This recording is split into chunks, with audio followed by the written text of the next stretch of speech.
100% துல்லியமாக கணிக்கப்பட்ட உங்களுடைய ஜோதிட ராசி பலன்களை உடனுக்குடன் தெரிந்து கொள்ள நம்ம தமிழ் ஆஸ்ட்ராலஜி சேனலை சப்ஸ்கிரைப் பண்ணிக்கோங்க.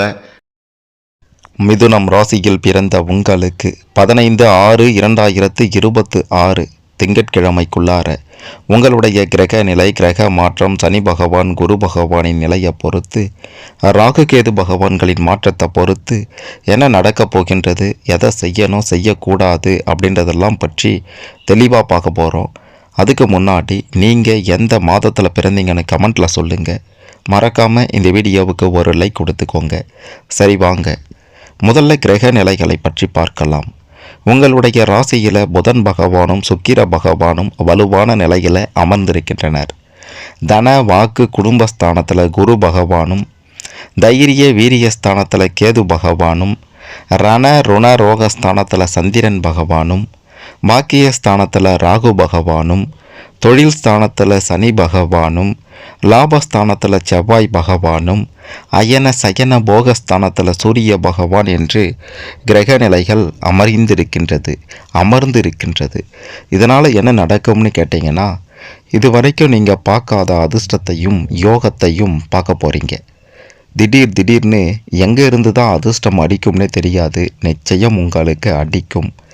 மிக மிக முக்கியமான ஒரு விஷயம் என்ன அப்படின்ட்டு பார்த்தீங்கன்னா, தொழில் ரீதியாக வியாபார ரீதியாக கொடிகட்டி பறக்கக்கூடிய அற்புத காலகட்டமாக இது இருக்க போகின்றது.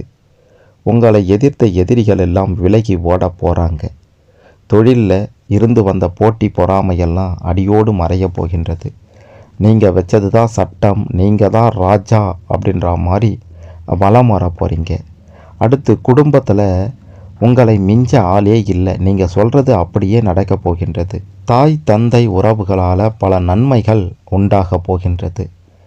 உங்களுக்கு உறவினர் வகைகளையும் சகோதர சகோதரிகள் வகைகளையும் பல அற்புத பலன்கள் கிடைக்கப் போகின்றது. உங்களை எதிர்த்த உறவுகள் கூட ஒன்று சேர போகிறாங்க. பிள்ளைகளால் பேரையும் புகழையும் பெற போகிறீங்க. கணவன் மனைவி இடையே இதுநாள் வரைக்கும் இருந்து வந்த பிரச்சனைகள் எல்லாம் அடியோடு மறையப் போகின்றது. பூர்வீக சொத்துக்களால் அசைக்க முடியாத நிலைக்கு, செல்வ செழிப்பான ஒரு நிலைக்கு உயரப் போகின்றீர்கள் என்பதையும் சொல்லியே ஆக வேண்டும். குடும்ப ரீதியாக நீங்கள் பெரும் உச்சத்தை பார்ப்பீங்க. பிரச்சனையே வராது அப்படின்றதும் உறுதி. அப்படியே வந்தாலும் அதை எளிதாக நீங்கள் தீர்த்து விடுவீர்கள். அடுத்ததாக பார்த்தீங்கன்னா, கடன் பிரச்சனைகள் எல்லாம் அடையுமா, கடன் தொல்லைகள் எப்போ தான் ஒழியும் அப்படின்ட்டு இருந்தவர்களுக்கு அதற்கான நல்ல வாய்ப்பும் உங்களை தேடி வரப்போகின்றது. அரசாங்க ரீதியிலையோ அல்லது மற்ற வகைகளிலையோ, உறவினர் வகையிலையோ அல்லது முன்பின் தெரியாத யாரோ ஒருவர் மூலமாகவோ கடன் தொல்லைகளுக்கு முடிவு கட்ட போகிறீங்க அப்படின்றதையும் சொல்லியே ஆக வேண்டும்.